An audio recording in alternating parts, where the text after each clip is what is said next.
The Supreme Court there slamming the SBI, the State Bank of India, for not disclosing the full data when it comes to the electoral bond. Electoral bond भारतीय राजनीति में से काले धन का वर्चस्व समाप्त करने के लिए लाया गया। दुनिया का सबसे बड़ा एक्सटॉर्शन रैकेट हिंदुस्तान की सरकार चला रही है।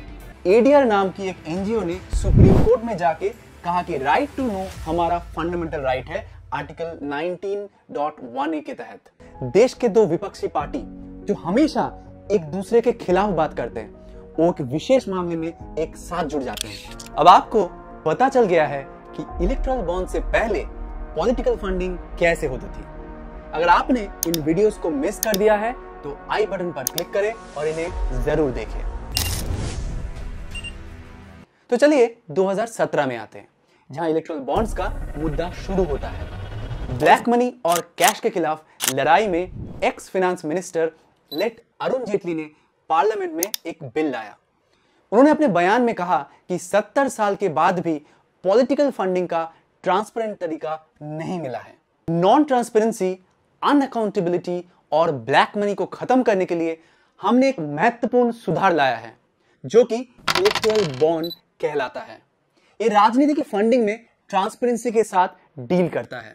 70 साल के बाद भी देश ने एक ट्रांसपेरेंट फंडिंग का तरीका नहीं बना पाया है, जो कि मुख्य है मुक्त और लीगल डेमोक्रेटिक सिस्टम के लिए।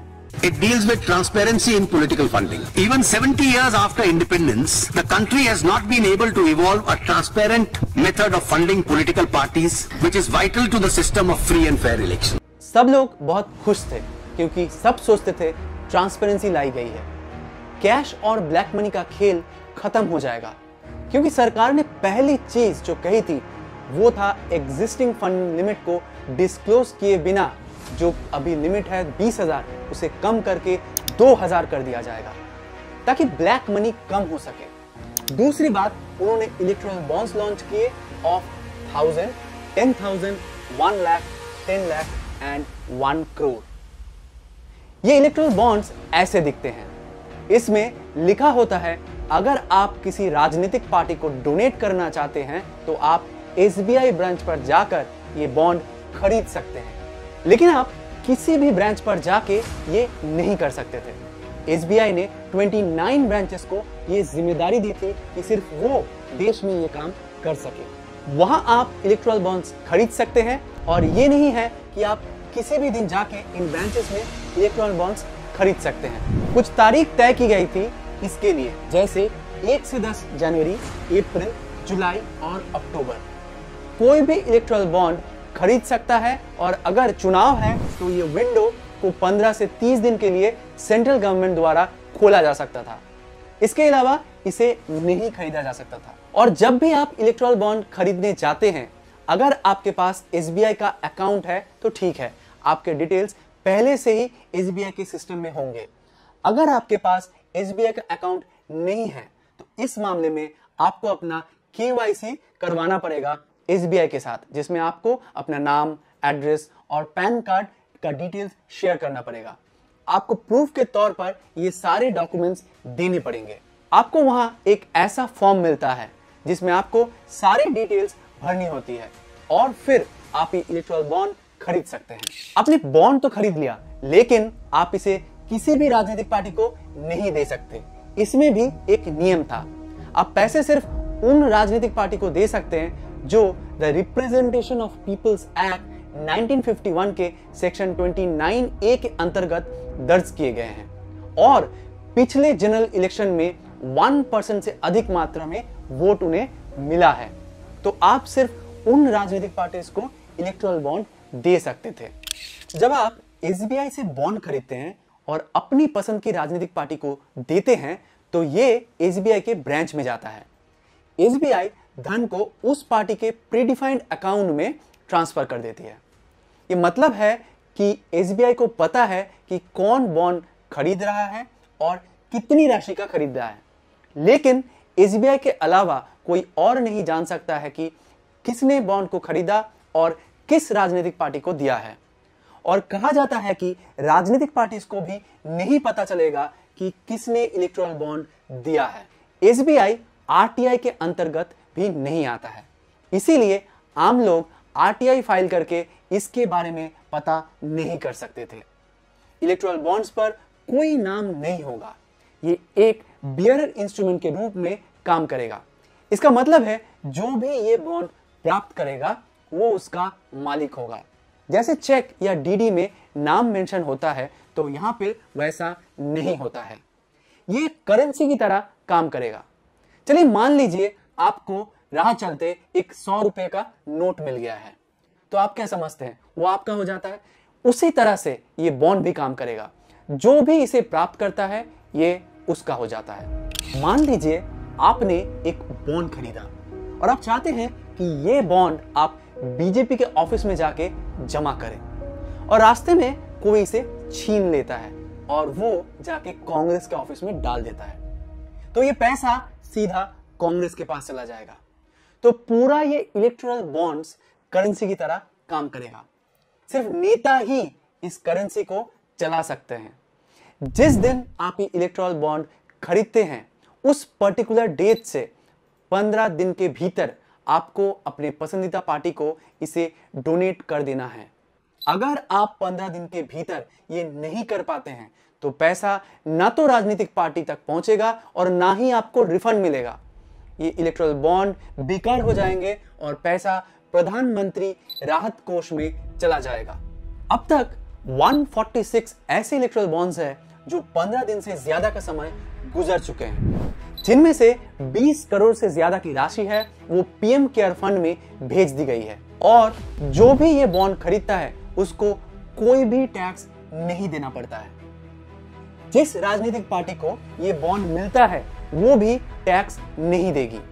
जब ये बॉन्ड एसबीआई में जमा किया जाएगा और नगद लिया जाता है उस पर भी कोई टैक्स नहीं होगा।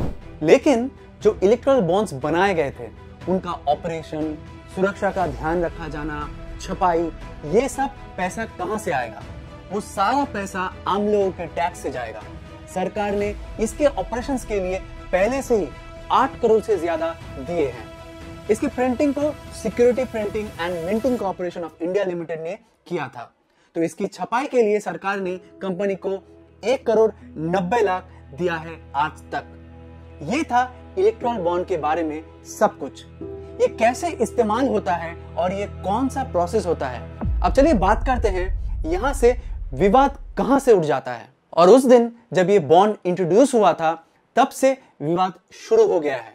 तो चलिए देखते हैं कि विवाद क्या था। तो सबसे पहले जब ये इलेक्टोरल बॉन्ड इंट्रोड्यूस किया गया था तब कई कानून बदले गए थे, जैसे companies act, RBI act, IT act, RTI act और इनकम टैक्स एक्ट भी। इन सभी को बदला गया और तभी जाके इलेक्टोरल बॉन्ड को इंट्रोड्यूस किया गया था। तो सबसे पहले चलिए आरबीआई एक्ट की बात करते हैं। इलेक्टोरल बॉन्ड्स को थोड़ा सा बदलकर आरबीआई एक्ट के तहत इंट्रोड्यूस किया गया था। जब आरबीआई एक्ट बदला गया था तब आरबीआई के कुछ पावर्स को उनके हाथों से ले लिया गया। जैसे पहले फाइनेंशियल डॉक्यूमेंट्स, करेंसी नोट्स और बॉन्ड्स सिर्फ आरबीआई और सेंट्रल गवर्नमेंट के आदेश पर ही प्रिंटिंग होता था। लेकिन इस नए बदलाव के बाद अब एसबीआई भी इलेक्टोरल बॉन्ड्स को छपाने का अधिकार रखती थी।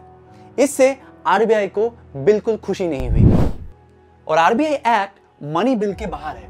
तो सरकार ने बदलाव मनी बिल के माध्यम से लाया और मनी बिल के माध्यम से इसे संशोधित किया गया। तो इसके आसपास कई भ्रम छा गए थे। जब आरबीआई मनी बिल के तहत नहीं आता है तो आप कैसे मनी बिल के माध्यम से उसे संशोधन कर सकते हो?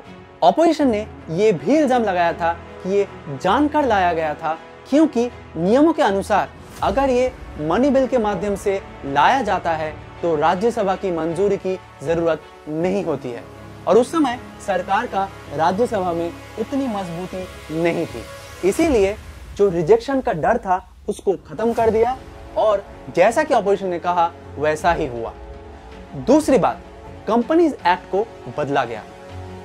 पहले एक सीमा होती थी, कंपनीज सिर्फ लास्ट 3 इयर्स के एवरेज प्रॉफिट का 7.5% ही डोनेट कर सकती थी, लेकिन इस सीमा को खत्म कर दिया गया। मतलब कंपनीज जितना चाहे उतना डोनेट कर सकती है। चाहे वो 100 रुपया कमाए या करोड़ों कमाए, वो कुछ भी डोनेट कर सकती है। अब इसके बाद सबसे ज्यादा विवादित बात सामने आता है। सरकार ने कहा कि इलेक्टोरल बॉन्ड जो हमने लाया है उन्हें आरबीआई और इलेक्शन कमीशन के साथ डिस्कस करके ही बनाया गया है, उनके अनुमति लेके ही बनाया है। लेकिन ये सरासर झूठ था। जब आरबीआई और इलेक्शन कमीशन के लेटर्स लीक हो गए तो हमें ये बात पता चल जाता है। इलेक्टोरल बॉन्ड के लॉन्च होने से पहले 30 जनवरी 2017 को आरबीआई ने मिनिस्ट्री ऑफ फाइनेंस को एक लेटर लिखा था। ये लेटर का असली कॉपी है जिसमें आरबीआई ने कई कंसर्न्स का जिक्र किया है। सबसे पहला उन्होंने कहा कि इलेक्टोरल बॉन्ड्स करेंसी की तरह है, इनका प्रिंटिंग करने का अधिकार सिर्फ आरबीआई का होता है। तो ये अधिकार जो आप एसबीआई को देने वाले हो वो गलत है। जब ये इलेक्टोरल बॉन्ड्स मार्केट में प्रिंट होके आएंगे तो सरकारी बैंक नोट पर भरोसा कम हो जाएगा। दूसरी बात, आरबीआई ने कहा कि आरबीआई एक्ट के सेक्शन 31 को जो आप अमेंड कर रहे हो वो सेंट्रल बैंकिंग सिस्टम के कोर फंक्शंस को चेंज करके काफी परेशानियां ला सकती है। और दूसरे लाइन में उन्होंने लिखा कि आप जो ट्रांसपेरेंसी के बारे में बात कर रहे हैं वो इससे संभव नहीं हो सकता है। आपको कैसे पता लगेगा कि जो व्यक्ति बॉन्ड खरीद रहा है वही सिर्फ डोनेट कर रहा है? ऐसा भी तो हो सकता है कि कोई और बॉन्ड खरीद रहा है और उसे किसी और को देकर खरीदवा जा रहा है और फिर राजनीतिक पार्टी को डोनेट किया जा रहा है। तो कैसे आप इसे ट्रैक कर सकते हैं कि जो व्यक्ति एक्चुअली केवाईसी कर रहा है वही सिर्फ डोनेट कर रहा है? हो सकता है कि केवाईसी करने वाला व्यक्ति बॉन्ड खरीदे लेकिन कोई और डोनेट कर रहा हो। इसके कारण ब्लैक मार्केट का व्यापार जारी रह सकता है और ये कभी भी खत्म नहीं होगा। आरबीआई ने कहा कि electoral bonds money laundering prevention act को उल्लंघन करता है। ब्लैक मनी कम नहीं होगा लेकिन और बढ़ सकती है। आरबीआई ने जैसे ही लेटर भेजा, फाइनेंस मिनिस्ट्री ने उसी दिन रिप्लाई किया। ये लेटर भी आज सबके सामने है, लीक हो गया है। आरबीआई का लेटर मिलते ही फाइनेंस मिनिस्ट्री ने उसी दिन अपना जवाब भेज दिया। जो जवाबी लेटर था उसमें उन्होंने दो चीजों को हाईलाइट किया था। एक तो यह था कि इस बॉन्ड का जो एक्चुअल मकसद था उस इरादे को आरबीआई समझ ही नहीं सकी। और आखिर में यह भी लिखा गया था कि ये बहुत देर हो चुकी है। आरबीआई ने बहुत देर से रिप्लाई किया है। अब तो फाइनेंशियल बिल प्रिंट होके रेडी भी कर दिया गया है, लेकिन एक्चुअली आरबीआई ने सिर्फ 2 दिन के अंदर अपना जवाब भेज दिया था।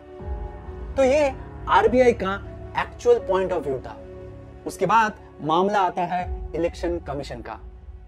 तो चुनाव आयोग भी एक लेटर लिखते हैं और वो लेटर आरटीआई के माध्यम से आज सबके सामने है। ये उसका कॉपी है जिसमें इलेक्शन कमीशन ने कहा कि इलेक्टोरल बॉन्ड को बंद हो जाना चाहिए और कंपनीज एक्ट में जो बदलाव या अमेंडमेंट किया गया है उसे तुरंत उल्टा कर देना चाहिए। ये बहुत खतरनाक है और लोग शेल कंपनीज बनाने लगे हैं जिससे ब्लैक मनी मार्केट में प्रवेश करने लगा है। लोग राजनीतिक पार्टीज को डोनेट करने के लिए शेल कंपनीज खोलना शुरू कर देंगे। He purchases bonds worth X amount, 100 crore. Yeah. He has to only physically hand over the bond to me, right? He gives it to C, who will in turn give it to a political party. Yeah. There is no control over the transaction between A and B. Yeah. But this does not obviate the fact that people who are really behind it. इसके बाद law ministry भी इस पर विवाद किया। 1% का vote concept जो रखा गया था वो छोटी पार्टीज को पैसे मिलने से रोकेगा। तो ये रिप्रेजेंटेशन ऑफ पीपल्स एक्ट 1951 का भी उल्लंघन करता है। दूसरी बात, चाहे इरादा कितना ही सही क्यों ना हो, सरकार को ट्रांसपेरेंसी लाना है, लेकिन उसके बाद भी ट्रांसपेरेंसी हासिल नहीं हो पा रहा है क्योंकि सारा डेटा एसबीआई में रखा गया है जो कि सेंट्रल गवर्नमेंट का एक पीएसयू कंपनी है। एसबीआई का चेयरमैन केंद्रीय सरकार नियुक्त करती है। कभी कभी अगर रूलिंग पार्टी में कोई गलत नेता चुन लिया जाता है तो वो किसी भी एसबीआई का शाखा को फोन कर सकता है और सारी डिटेल्स निकाल सकता है। उसे उनके नंबर्स पूछ सकते हैं कि कितने पैसे दिए गए और किसको दिए गए, कितने पैसे विपक्ष को दिए गए, तो वो डिटेल्स प्राप्त कर सकता है। अगर उन्हें ये डिटेल्स नहीं मिलती है तो एसबीआई को दबाव डाल सकता है कि वो डिटेल्स प्राप्त करें। तो चाहे अभी की सिटिंग गवर्नमेंट हो या रूलिंग पार्टी में कोई नया आए फ्यूचर में, उनका फायदा ही होगा। दूसरी बात, सरकार ने कहा है कि कोई सीरियल नंबर या सिक्योरिटी कोड नहीं होगा, तो रूलिंग गवर्नमेंट भी नहीं जान सकती है कि कौन उन्हें पैसा दे रही है। अगर हम एक आइडियल सिनेरियो भी मान ले जहां एसबीआई कोई भी डेटा नहीं शेयर करती, हम मान लेते हैं कि वो अपना काम बखूबी निभाती है, वो अपने पास सारा इंफॉर्मेशन रख देती है, लेकिन इसमें भी एक समस्या है। ये इलेक्ट्रल बॉन्ड्स एक लेबोरेटरी में चेक किए गए थे और ये बॉन्ड्स अल्ट्रावायलेट किरणों से टेस्ट किया गया था। इसे पता चलता है कि एक गुप्त संख्या बॉन्ड्स पर रखी गई थी। एसबीआई ने एक लेटर भी लिखा था जिसमें उन्होंने लिखा था कि हमें एक यूनिक कोड रखना चाहिए ताकि ये जो बहुत सारी चीजें एक साथ कर रहे हैं हम लोग उसको अच्छे से ट्रैक करके कर सके, उसमें हमें मदद मिले। कोई भी झूठा इलेक्ट्रल बॉन्ड्स बना सकता है और उन्हें राजनीतिक पार्टीज को दे सकता है और उसके लेजिटिमेसी खत्म हो जाती है। इसके लिए एक यूनिक कोड रखना बहुत जरूरी है। अब इस यूनिक कोड होने से पूरा ट्रांसपेरेंसी का खेल जीरो हो जाता है।